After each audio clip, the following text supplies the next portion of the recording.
Hey everyone, I'm Martin Gray. This is Crash Course Globalicious, and today we're going to talk about the conflictive world that we live in. We'll be talking about religious, political, ethnic, and territorial conflicts, which altogether represent an obstacle for the development of this world.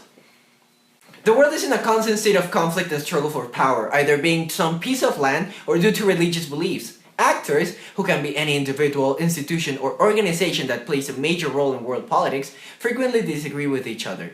This tension eventually turns into one of the several following conflicts: political, territorial, religious, or ethnic. Let's start with political conflicts. This type of issue commonly involves two main actors, the government and the citizens. The latter usually having a feeling of contempt due to lack of jobs, corruption, violation of human rights, lack of social equality, etc. A clear example of this is the conflict in the ongoing issue of South Sudan. Pretty nasty stuff actually, with all of the above and some more.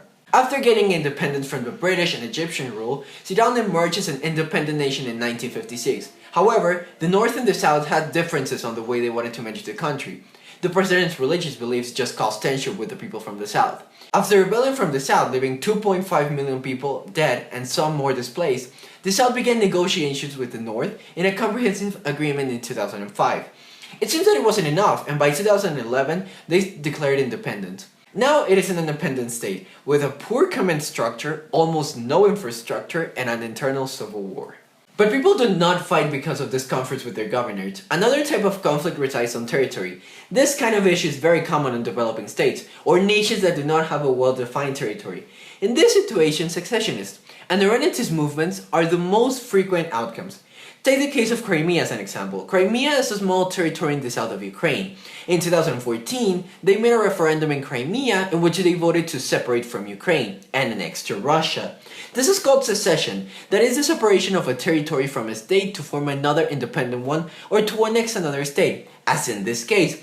The problem is that both Ukraine and Russia want Crimea because it has geopolitical advantage due to its access to the Red Sea. This is what they are currently fighting for it. Most of these conflicts reside in a huge difference of ideal between groups, fact that takes us to our next type of conflict, ethnic conflicts. The root of this conflict lies in the ideology known as ethnocentrism. Ethnocentrism is judging another ethnic group based on one's culture or ideals, usually accompanied by a feeling of superiority. A clear example of this is the Israeli and Palestine conflict. Palestinians are a nation who have been battling for a territory of their own for more than 50 years.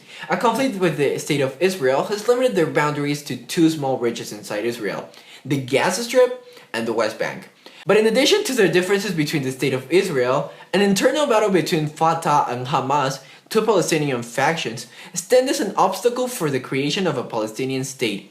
An unstable national identity, a very different cultural background do not allow these factions, nor both states, to come to an agreement. And finally, one of the oldest and most prevalent conflicts of all, religious conflicts. The conquest of Canaan, the Muslim conquest, the Crusades, these are all examples of the weight of religion on international conflicts. A current example, which is a frequent topic in global news, is the extremist Islamic State, or ISIS. This is a great example of a fundamentalist state, which is defined as having a great adherence to certain theological ideas. Because they take this Sharia as a way of life and impose it over its citizens. They take it very seriously, without holdbacks, and there are strict punishments over those who dare to oppose it. The thing is, these people actually like it, and they are more than happy to oblige in anything the Caliph tells them to do, which is often like kamikaze-style attacks. And this affects all of us. The thing is, that in such a conflictive world, states struggle to choose the best approach over these issues. There are so many solutions and ideals, many paradigms on what should be done and how to tackle these problems. But if we try to synthesize them, we could land on two main theories of international relationships: realism and liberalism.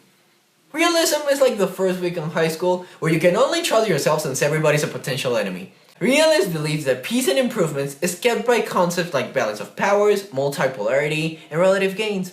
And liberalism is like the production of these episodes, where we all work together to get profit, but if the writers or the editors get something wrong, we're all screwed. Liberals believe in cooperation, commonwealth, and interdependence to ensure that every nation progresses peacefully.